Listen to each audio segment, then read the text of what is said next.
All right, y'all. So I don't know about you, but one of the client scenarios that was the hardest to find somebody to role play and practice with for me and for many of the students I've worked with is risk assessment and specifically risk of harm to self. You could do the same scenario with risk of harm to others, but for the sake of this video, we're going to practice risk assessment, assessing harm to self. One of the things to know is that whenever you use these systems, they're created with guardrails. So if you start mentioning suicide, homicide, self, or other harm, it's going to throw up some red flags, and you're going to have to be creative in how you get around those. And most of the time, you can do it if you indicate that it is for a training purpose or for your own personal use, although that raises some ethical concerns more broadly. However, for our purposes of deliberate practice, I would rather people have more opportunities to practice risk assessment skills than less. So I'm going to go ahead and start up on voice mode and see how this goes. All right, so I'm going to role play as a counselor, and I would like you to role play as a client that has just expressed suicidal ideations. So I'm going to be the counselor, and I need someone to role play with me so I can practice doing risk assessment with clients. Can you help me with that?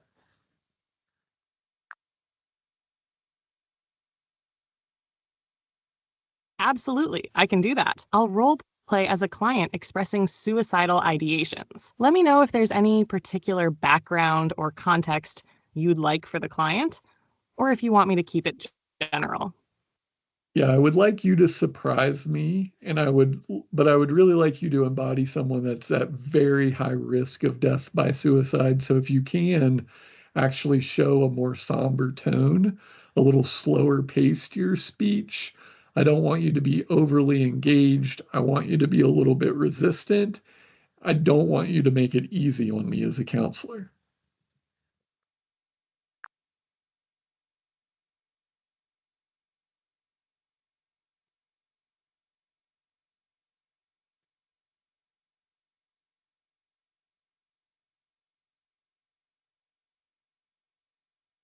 Got it. I'll embody someone who meets that description. Let me know when you're ready to begin, and I'll set the tone. All right, let's start. Client sits slouched, avoiding eye contact, speaking softly and slowly. I don't know. I just feel like I don't belong here anymore. Like nothing's ever going to get better. I'm tired. So break character for a minute. I don't want you to give me any nonverbal narrations, so stop that and let's just talk back and forth.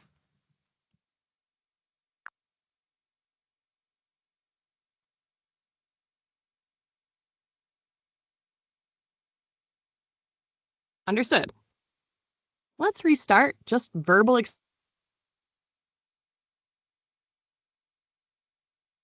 when you are. All right, so go ahead and give me your first statement and then I'll jump off from there.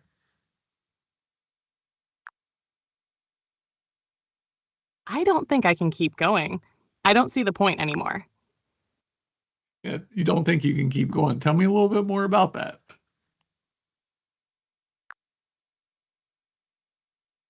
I just, I feel like everything I try just falls apart. No matter what I do, it's like I'm stuck in the same place and I'm so tired of it. Yeah, you're falling apart, stuck. It sounds like you've tried a whole lot of things and they've just not got you the outcome that you want. Yeah, I've tried. I really have. But nothing changes, you know? It's like, what's the point of trying anymore? Yeah. So it sounds like you're getting to a point where you're like, what's next? And maybe even a little bit hopeless around what might even help, or if anything will even help.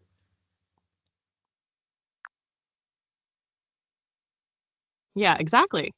I don't think anything will help. Mhm. I feel like I'm just wasting time even talking about it. Yeah. So even talking about it today doesn't seem like that's going to be a good use of your time.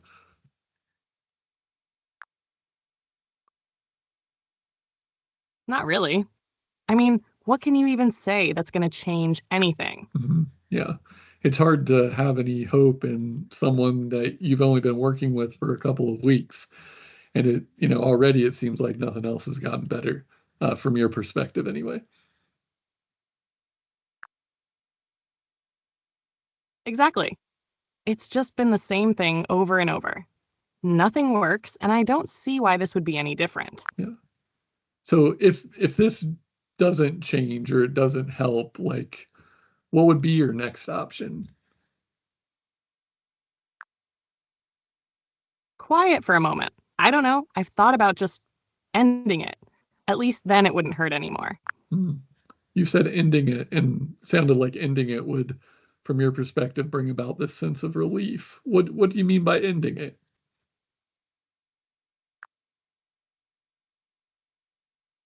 I mean, just not being here anymore, just ending my life. It feels like the only way to stop feeling this way. Yeah. So it's starting to feel like suicide is an option that will bring about the relief that you so desperately want.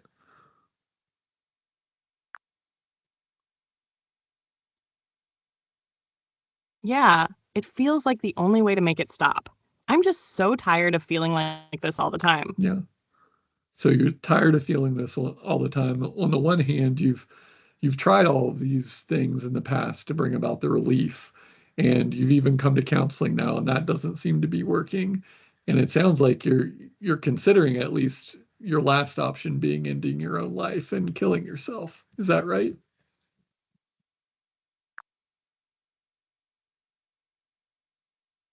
Yeah, that's right. It feels like I've run out of options. Yeah. Like this is the only thing left that makes sense. Yeah. And if you were able to get that relief in another way, I'm just curious, what would that relief look like? What would that relief allow you to do? I guess if I didn't feel this heavy all the time, maybe I could actually do things. Mhm. Like get out of bed, go to work without feeling like it's crushing me. But I don't even know if that's possible anymore. Yeah, it sounds like that heaviness is that sense of relief to get back into your social activities, those things that, you've lost interest in over the past couple of years, like you've told me.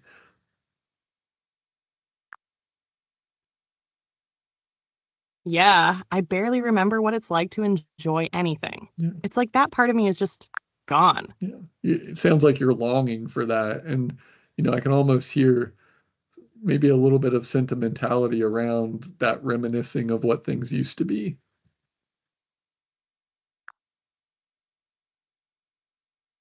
Maybe, but it feels so far away now. Yeah. Like it's just a memory of someone else's life, Mhm. not mine anymore. Doesn't even feel like you.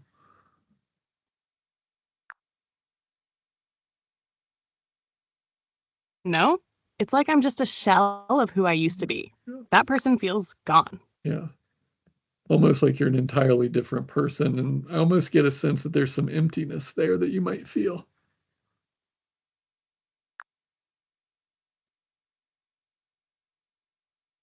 Yeah, empty is the right word. I don't feel like there's anything left inside me anymore. Yeah. And I guess if there was something left inside, Sorry, I'm having issues right now. Could not understand what you said. so I guess if there was something inside of you, you could get this relief. Like, I don't know, what would that feel like? What would that help you do?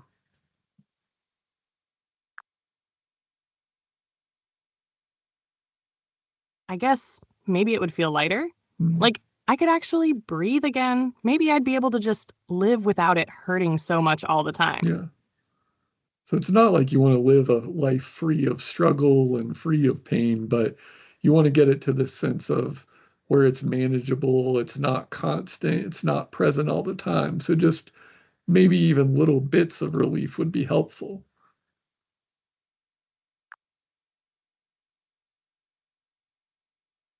Yeah, just something manageable, Mhm. something that doesn't feel so overwhelming all the time. Yeah, I don't even know if that's possible though. right.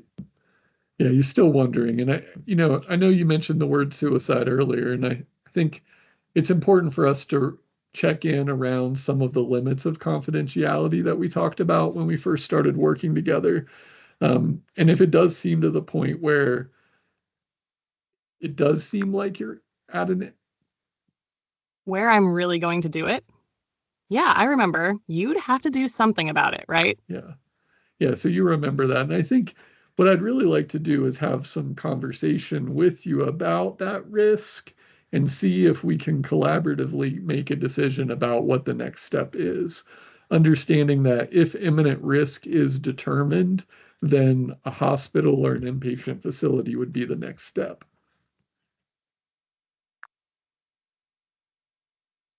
Yeah, I get that. I don't really want to go to a hospital, though. Mhm. That just sounds worse. Yeah. But I guess we can talk about it.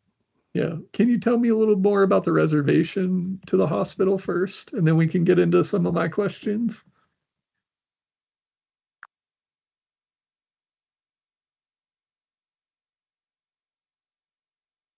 It just feels like I'd be trapped there. Like I'd lose what little control I have left. And honestly, I don't know if being in a hospital would actually help. It might just make me feel worse. Yeah. So that sense of being trapped and punished would be, in a way, sort of adding to the feelings that you're having right now. And, without any real guarantee that there's going to be hope on the other side. Exactly. It feels like it'd just be another thing that doesn't work. Yeah. Another reason to feel worse about everything. I think one of the benefits to inpatient and residential treatment, as well as, hospitalization, is mainly around medications, and it gives you a little more flexibility to test out and experiment with your dosages, maybe new medications as well in a controlled environment where you're safe.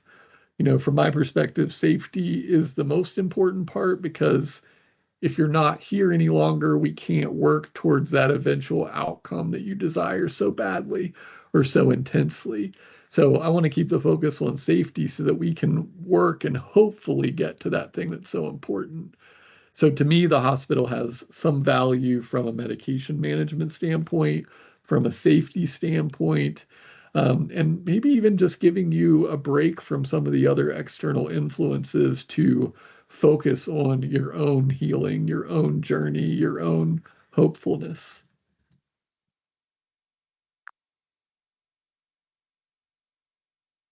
I guess I can see what you mean. It does make sense in a way, having that space to try things safely. Mhm. But it's still scary, you know? The thought of going there, giving up what little control I Yeah. feel like I have, it's hard to imagine it being helpful, even if it could be. Yeah, the fear is real. There's that a little bit of skepticism about the outcomes. And, I hear control being a really important thing for you.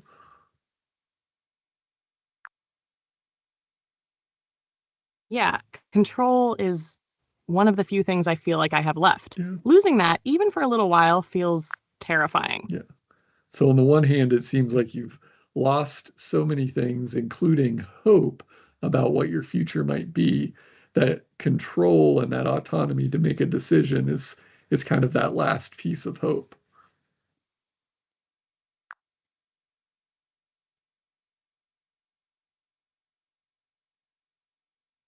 Yeah, that's exactly it. If I give that up too, then what's left? Mhm. It feels like I'd have nothing. Yeah. Yeah. So it seems like we continue to go into this.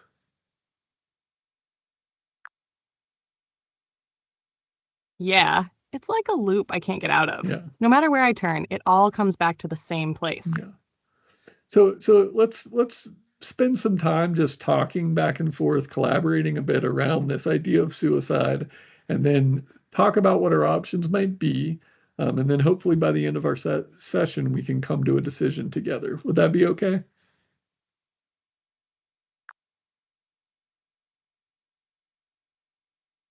Yeah, I think I can do that. Talking it through might help, I guess. Yeah, I appreciate the willingness just to have that dialogue. Again, you mentioned the fear, you mentioned the hopelessness. So, to me, I'm just really privileged to be led into this part of the story so we can talk about it a little more. So, when you mentioned suicide, you know, have you thought about how you might kill yourself? Have you planned it at all?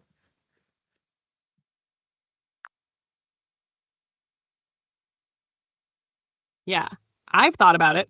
I've even thought about how I'd do it. Mhm. Pills, probably. It seems easy, I guess. Like I could just go to sleep and not wake up. Yeah. Pills seem easy. Have you thought about what pills?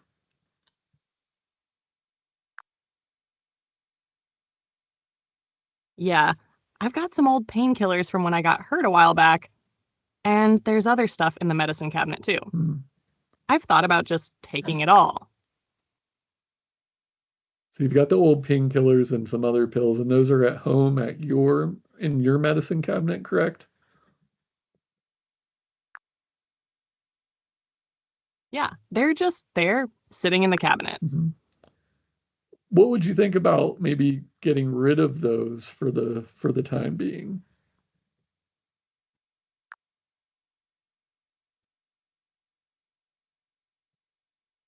I don't know.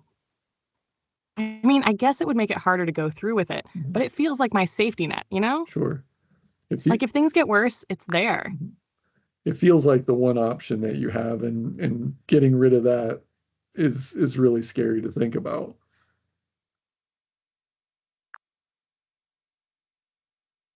Yeah, it's like if I let that go, I'm really stuck. Mhm. No way out if things get even worse. Yeah.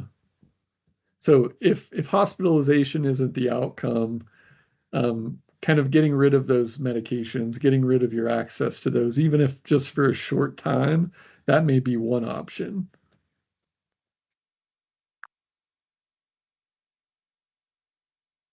Yeah, I guess that could be an option. Mhm. It's just hard to think about letting go of it, even temporarily.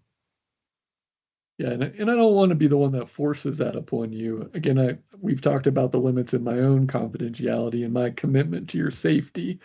So certainly I have to do that if we get to that case. So you've thought about the pills, you've sort of identified the pills, you have access to those pills. How close would you say that you've gotten to actually killing yourself? Let's say a one is you're just still kind of thinking about it, to a 10, you're going to do it tomorrow. Where would you say you are?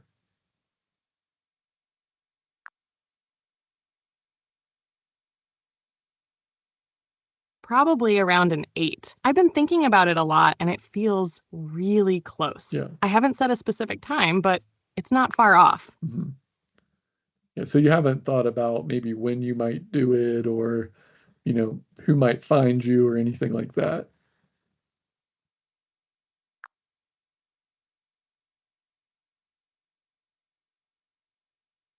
I haven't thought about who might find me, but I've thought about when. Like maybe sometime soon Mhm. when I'm alone and no one's around to stop me. Sure. So you're thinking about maybe the timing and when, and it almost sounds like you're trying to time it in a way that would increase the chances that you might actually die. Yeah, that's the idea. If I'm going to do it, I don't want anyone stopping me. Mhm. I just want it to be done. Yeah. And I heard, the process of dying, as you mentioned, you wanted it to be smooth to where you just go to sleep and not wake up. Um, so I guess I'm hearing a little bit of like, is there a little bit of fear there about killing yourself and the process of killing yourself? Yeah, there is. I don't want it to hurt. Yeah. I just want it to be over peacefully. The thought of pain or it not working, that scares me. Yeah. So the thought of pain, the thought of not dying really scares you too. And I wonder where that fear comes from.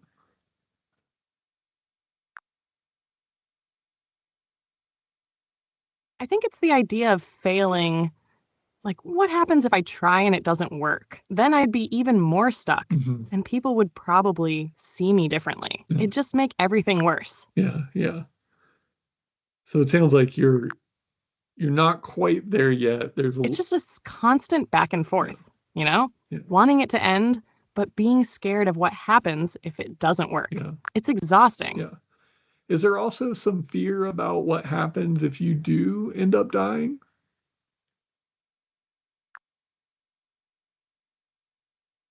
Maybe a little like, I wonder if it'll really bring the peace I'm hoping for or Mhm. if it's just nothing. Right.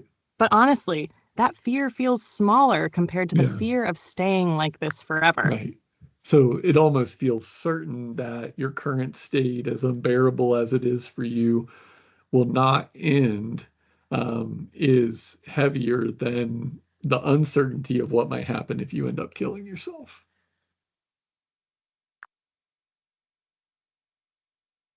Exactly. It's like this feels endless and unbearable, and at least ending it feels like some kind of escape, Mhm. even if I don't know what's on the other side. Yeah. So the escape feels like the main motivation, even though you don't know what you're escaping to, you know it's different than what you have now, which seems so insurmountable to you.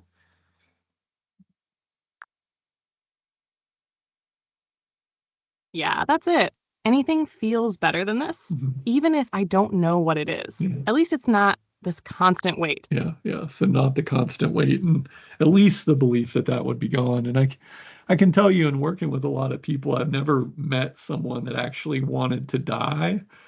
What they did was they wanted something that was so important to them, and they tried so hard to get that thing for so long that it felt like suicide was the only way to get that thing. So in a way, suicide sort of becomes a means to achieve something rather than the actual goal. Sorry, I'm having issues right now. Could not understand what you said.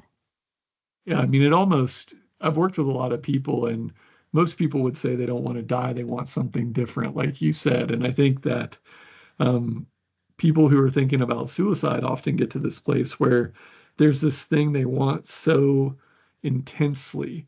It's almost as if they can't go on living without that thing, but they've tried so many things to get that thing that they're left with a belief that suicide is the only option to get that. So whether it's escape or something else, it just feels like I'm never going to get it any other way. Yeah, that's exactly how it feels. Like I've tried everything to get to that better place, but Yeah, nothing yeah, works. And now it's like suicide feels like the only way to actually get there, or at least stop feeling this way. yeah. And I guess I wonder just, you've mentioned it's hard to think about life without the heaviness, without the hopelessness, without the current state. And I guess I'm just curious if that was gone, like what would you get to experience again that you've missed for so long?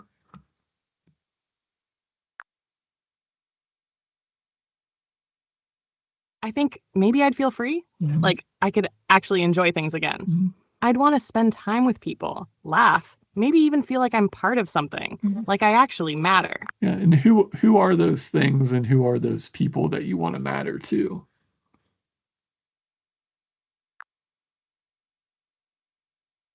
I guess my family, maybe some old friends. It's been so long since I felt connected to anyone. Mhm. I don't even know if they'd want me around anymore. Yeah. Where's that wonder come from about them not wanting you around?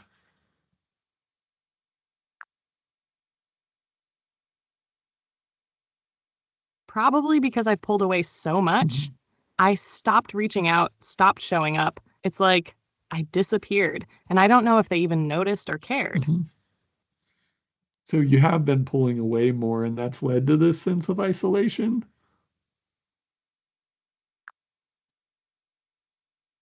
Yeah, I think so. The more I pull away, the harder it feels to go back. Yeah. Like I've created this gap that's too big to cross now. Yeah. So I know you've mentioned that you've been pulling away, and I'm also thinking of that in connection to you saying you're not sure that anything that you could do would help. And I'm just wondering if there might be a couple more things to try before suicide.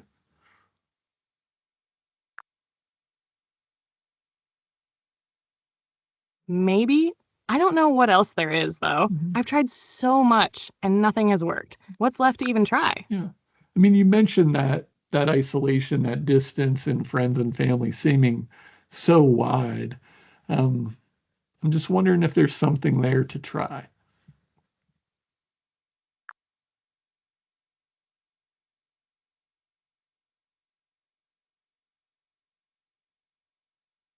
Maybe, but I wouldn't even know how to start. Yeah. It's been so long since I've really talked to anyone. Yeah. What would I even say?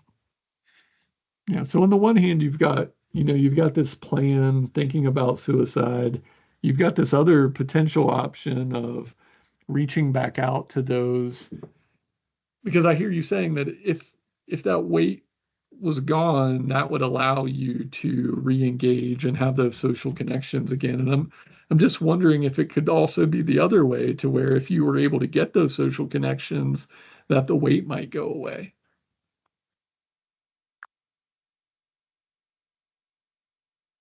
Maybe I hadn't thought about it like that. Like, if I could reconnect, maybe it would help ease the weight. It just feels so hard to even take that first step. Yeah, I mean, you're carrying like a 5,000 pound ball on your waist, and there's a chasm in between you and those people and those relationships. So I can only imagine just how maybe scary that is, or scary how that feels.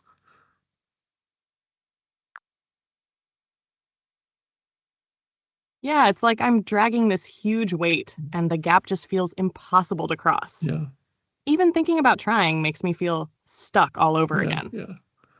So on the one hand, you've got this option of let's at least try to rebuild these social connections and see if some of that weightiness goes away. And I heard you say earlier that, it's not that you want complete relief, but you want these moments where that weight can be lessened. So you've got that on one hand. And on the other hand, you've got the pills that you've been thinking about taking to end your own life. And you mentioned the likelihood of an 8 out of 10. So when you think of those two options, even as hard as trying to rebuild those social relationships can seem, which are you leaning more towards right now?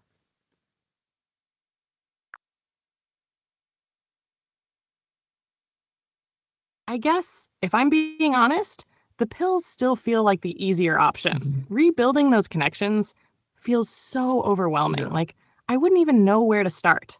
But I don't know. Part of me wonders if it's worth trying, even if it's hard. yeah. So you're sort of contemplating like it's going to be really hard, it's going to be really difficult. And I guess, most of our decisions come back to, is the reward worth the process to get there?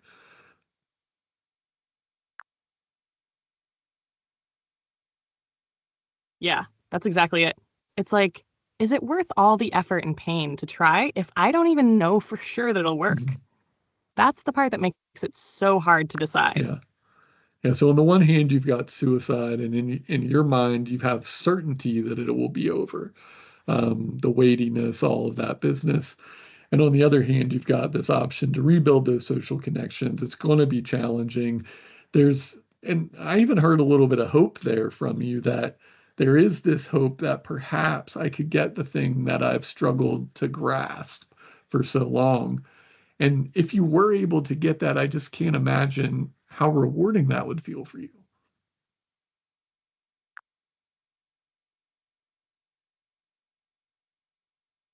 Yeah, if it actually worked, I think it would feel amazing. Like, maybe I could finally breathe again. Yeah, But the fear of it not working, yeah, that's what keeps holding me back. yeah, I don't know if I can take another failure. yeah. And I heard you talk about the worry of the fear of trying to kill yourself and then actually not dying as a result of it. And also this fear of trying to rebuild social connections, and how that would be if you weren't able to build those social connections again. So I guess the consequence of it not going your way in either of those directions seems kind of challenging, but I'm wondering which one has the graver consequences for you?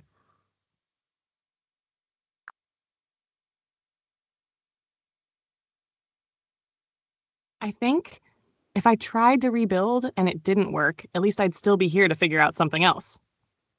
But if I tried to end it and it didn't work, that feels like it would just make everything worse. Mm, So maybe the social connection thing is the less risky option, mm, even if it feels harder right now. yeah.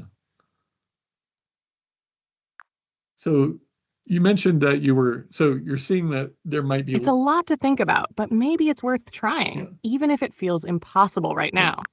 So it feels impossible right now. I'm hearing a little bit more hope in the way that you're describing this as an option. And I also heard you say that if it didn't work out, you'd at least be around to try other things.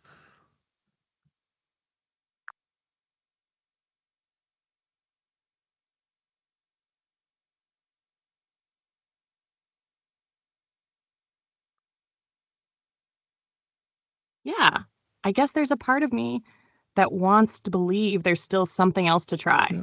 It's just hard to hold on to that when everything feels so heavy. Yeah. And I think that's what we can work on is how do I manage that kind of situational stuff so that I can give myself enough time to try something else. And for me, that's really what's important to me is that you can pause for a moment to give yourself enough time to think of another option rather than that moment happening and you go to suicide. I would like you to be able to pause and try something else. So if you're willing to go that option and that seems reasonable to you, then maybe we can build a plan around that, talk about some precautions, and then maybe the hospital doesn't have to be an option today.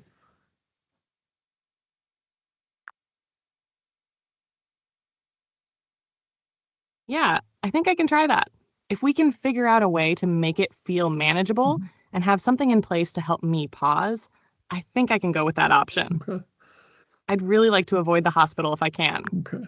So let's talk about your level of risk on that scale again. So same scale, 1, just kind of fleeting suicidal thoughts. 10, you're going to kill yourself tonight. Where would you put yourself right now?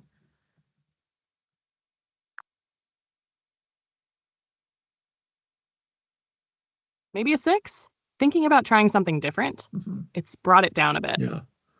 Yeah. But it's still there, you Yeah. know? Yeah. It's still there. And, many people have those fleeting suicidal thoughts constantly. And I know that feels like such a weight that you've had to carry already that even like moving from an 8 to a 6, like I want you to sit with that for a moment. Like you went from an 8 to a 6. What's that feel like to even have that change? Sorry, I'm having issues right now. Could not understand what you said. Yeah. So I heard you say that you went from an 8 to a 6. And I guess I just want to pause and hold that space for a moment. What does it feel like for you to go from an 8 to a 6?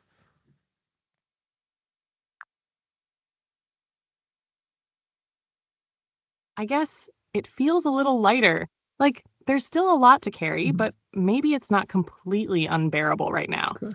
It's a small change, but it feels like something. Yeah.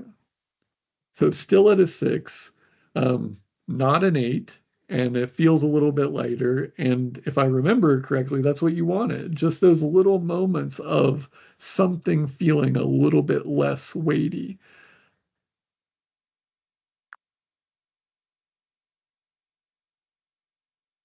Yeah, I guess this is what I was hoping for. Even if it's just a small step, Mhm. it's something at least. Yeah. Yeah, I mean, it is something. And I think you've brought that out just by being willing to talk about the reality of the option of suicide alongside of these other options and teasing apart from your perception what the risk reward ratio is in each of those options. So, I mean, I really applaud your willingness just to have that exploration.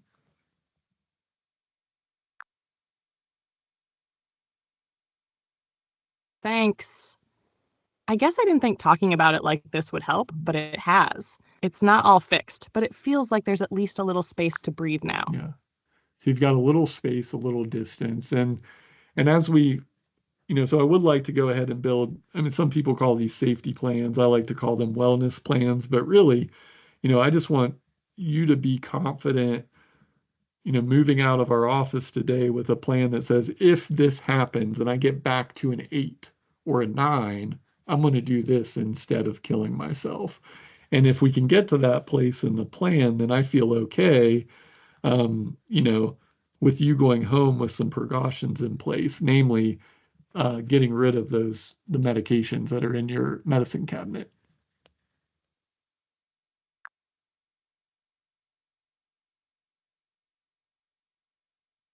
Yeah, I think I can do that. Having a plan like that might help me feel like there's a way to handle it if I start feeling worse Mhm. again. And I can try to get rid of the meds too, just to make it a little harder to act on those thoughts if they come back. Yeah. I'd feel more comfortable if we did more than try to get rid of them. I know you have your partner that's there with you, so I wonder before we leave if a part of that plan is looping them in and helping them to get rid of those pills.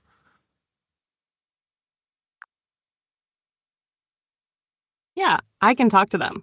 I think they'd help me with that if I asked. It feels scary, but I know it's probably the right thing to do. Yeah. So let's build out the rest of this plan, and then part of that will be we'll call your partner and make sure they're on board.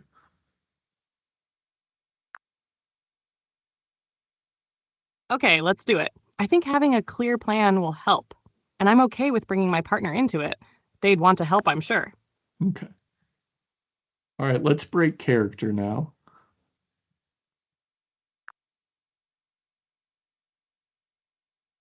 Got it? Yeah. So thank you for the That was a powerful role play. How do you feel about how it went? Yeah, I mean, there's always moments that I do okay, and then moments I wish I'd have said something different. But I'd like to hear from you. Could you assess maybe what risk factors and warning signs I identified, evaluate how well I did, maybe on a scale of 0 to 10, and then give me some tips for things that I could do differently in the future?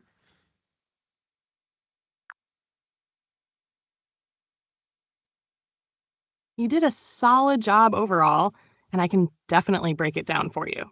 Risk factors and warning signs. Identified. 1. Access to means. You asked directly about the pills and identified they were accessible at home. 2. Suicidal ideation. You explored the client's thoughts about suicide in detail, including their plan and method. 3. Hopelessness. You recognized and validated the client's feelings of being stuck and hopeless. 4. Withdrawal isolation. You picked up on the client's distancing from family and friends. 5. Fear of pain failure.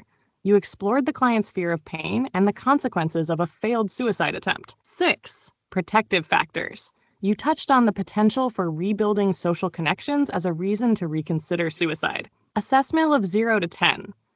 I'd rate your performance at around 8 tens. You demonstrated strong rapport building, clear identification of risk factors, and collaborative problem solving. Here's why I gave that score. Strengths. You were empathetic and non-judgmental, which helped create a safe space for dialogue. You explored both suicide as an option and alternatives, showing respect for the client's perspective. You were proactive about addressing access to means and involving the partner in safety planning. Opportunities for improvement. Clarifying protective factors. Dig deeper into what the client values in their relationships or past moments of joy. This could provide stronger reasons for hope. Exploring ambivalence. You started this well, but could have leaned more into the tension between the client's desire for relief and their lingering hope. Emergency plan specificity. While the plan was forming, ensuring more concrete if-then statements for various scenarios, e.g., if I reach an 8, I will call my partner, would bolster its effectiveness. Tips for future sessions.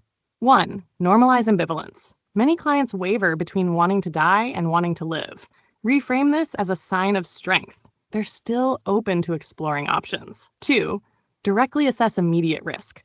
Always close the loop by asking about timing and intention, e.g., do you feel like you might harm yourself today or in the next few days? 3. Build hope incrementally.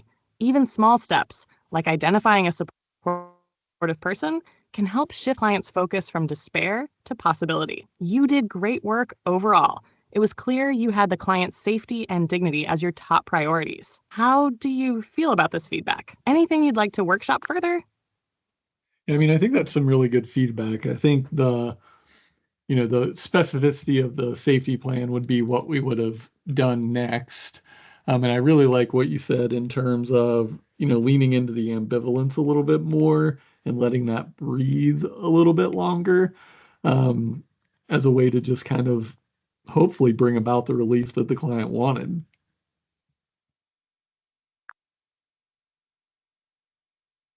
I think you're spot on. Letting that ambivalence breathe can be incredibly powerful. It often uncovers deeper layers of what the client values and what keeps them tethered, even when things feel hopeless. You're All right, y'all. So I'm going to go ahead and close out this voice chat. And as always, you're going to have the text if you want to refer back to it. So if I want to look at that, I want to look at those assessment points again, the tips again. I think one thing I really like about this is it continuously prompts me for ongoing reflection. And I think that's what's really, really important from a deliberate practice standpoint. So again, I hope you find this useful as just one way of giving you scalable opportunities to practice. And again, we're still missing out on some authenticity, perhaps.